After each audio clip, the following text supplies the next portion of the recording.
This is a story about Megumi, isang batang nasa autism spectrum, at kung paano kahit simpleng bagay ay pwedeng magdala ng sobrang saya na ipinapakita niya sa kakaibang paraan. Kanina si Megumi umiiyak sa tabi ko sa kama, naiinis siya kasi na-grounded siya sa cellphone niya. Gabi na kasi, halos alas 11. At ayokong makipaglaro pa siya sa classmates niya ng ganong oras. Bilang magulang, mahirap din mag-set ng limit. Kaya sabi ko sa kanya, pwede na lang siyang manood ng Roblox videos sa YouTube saglit bago matulog. May zahade pa atenda. Bigla siyang tumahan. Unti-unting napalitan ng ngiti ang luha niya. Habang nanonood kami, naramdaman ko gumagalaw ang kama. Parang may kumikilos. Paglingon ko, nakita ko si Megumi, nakaupo pero nagbabounce. Ito ang natural na paraan niya ng pagpapakita ng tuwa.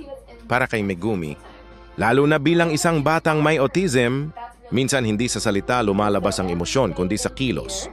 Ang pagtalon o pagbounce niya ay hindi basta kakulitan lang, iyon ang katawan niya na nagsasabi, I'm happy, I'm excited. Maya-maya pa, lumakas pa ang energy niya. Tumayo na siya, nagtalon-talon, sumayaw at gumawa ng mga nakakatawang kilos tulad ng paglalagay ng kamay sa loob ng kanyang pajamas. Sa unang tingin, pwedeng mukhang simpleng kakulitan ng bata, pero para sa mga magulang na nakakaintindi ng autism, malalim ang ibig sabihin nito. Ito ay paraan ni Megumi para mag-self-regulate, para maramdaman ang mundo sa paraang komportable siya, at para ipakita ang sobra niyang kaligayahan.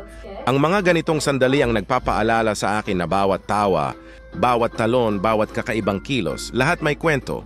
Ito ang bintana papunta sa mundo ni Megumi, kung saan ang emosyon ay ramdam na ramdam at ipinapakita niya ng buong katapatan